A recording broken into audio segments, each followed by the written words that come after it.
Hello everyone, it is Lana here today, and today I am back with a 6th episode of my chapter reviews of Mark Manson's book, The Subtle Art of Not Giving a Fuck. And this chapter is called You're Wrong About Everything, and then in brackets, But So Am I. Now, these last few chapters that I was reading in his book are a lot longer, I feel, and a lot denser, full of stories and examples and just odds and ends. So I tried to sift through it as well as possible. Yes, so let's get right into it so this video isn't too long. Alright, so basically he starts out this chapter by listing examples of how people and himself have been wrong in life, and then he says, but you know what, being wrong is good, and I hope I continue to be wrong, because that means I will be growing. Because when you're wrong, you hopefully learn from those mistakes and learn something new.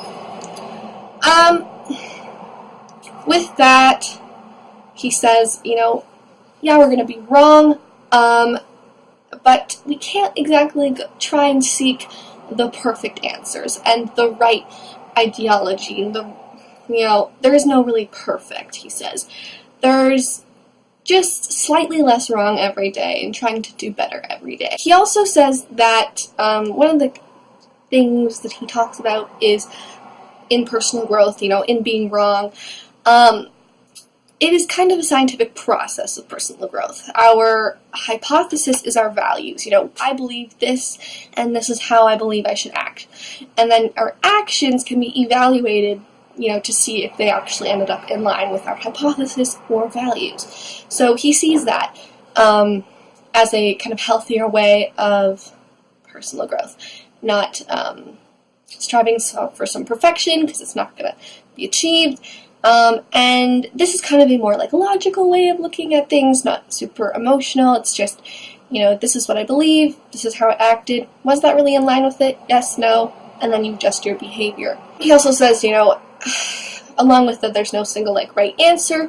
There's no single right ideology or philosophy of life for everyone. There's not really one universal thing. It's just we can only really go by, he says, our own personal experience and what shows us to be right for ourselves. And then, of course, as we grow all the time, we are always making mistakes and learning new things that we thought to be true. Maybe they aren't anymore.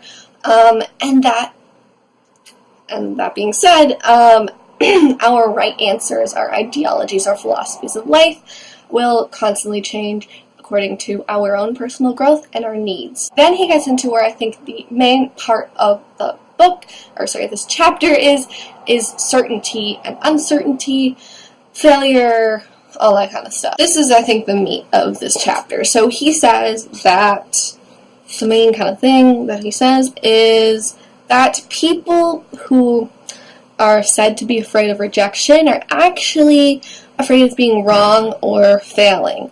And that in being wrong or failing, they will find out that the things that they were so certain of in life are actually wrong and uncertain.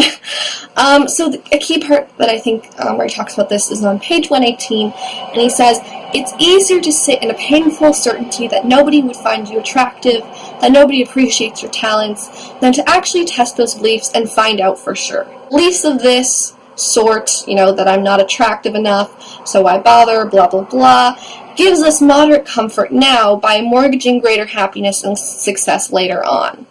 There are terrible long-term strategies, yet we cling to them because we assume we're right, because we assume we already know what's supposed to happen. In other words, we assume we know how the story ends. And then he says, certainty is the enemy of growth. Because nothing is for certain, we can be wrong about so many different things. Our brains can misinterpret so many things. We can even make up memories in our minds. So that's kind of what he starts getting into, really. So then, that all being said, he says, People say to trust your gut and trust yourself, but maybe we should trust ourselves less and instead examine our intentions and motivations more. It's easier to know what our intentions are and our motivations than to just like make a decision based on emotion or whatever. It's easier to kind of examine our growth and ourselves in that scientific way of, do our actions line up with our values, our hypothesis. Along with the certainty, he makes a claim that certainty really is not, like, there's good people and there's bad people that are so certain of things. He says you could be super into self-improvement or you could be an axe murderer, but these both people, they will continue doing what they think is right because they're so certain that this is the right way, and they feel righteous about this cause. He says evil people don't think they're evil, they're certain that others are. And yeah, so holding on to this certainty, wanting to be right, wanting everything to revolve around this one truth, actually breeds insecurity and then entitlement, which is this little backwards loop,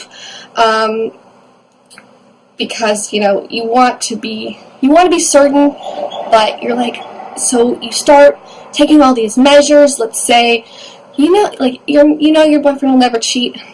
You look at his phone, you look at his messages, you start doing this, you start asking him all these questions. This is the insecurity, and then on comes the entitlement, where you feel like you have the right to invade his personal space all the time, or whatever it is, and then you have this whole loop.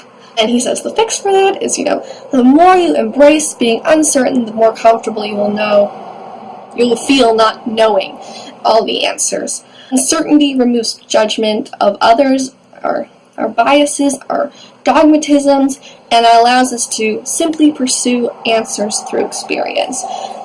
It's kind of a humbling process, I would say. It makes you realize that you don't have all the answers, and neither does anyone else.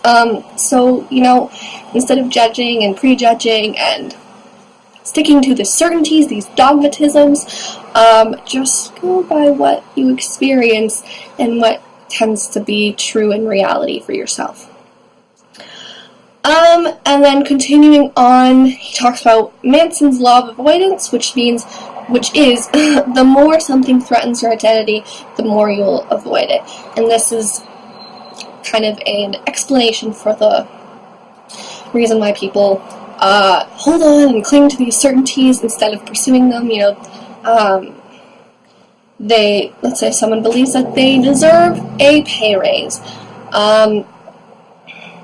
but they don't want to ask their boss for the pay raise because if he says no, this could threaten his identity. It could make him feel like, oh my gosh, I actually don't have work that is valued, and that could just totally break the person. So instead, they just mind their own business, they do their work, they don't ask for that pay raise that they think they believe, and they avoid that possibility of failure. So Mark Manson ends the chapter with a sort of, what do we do instead of being scared of not being right, basically, about everything? And I would call this a humbling process.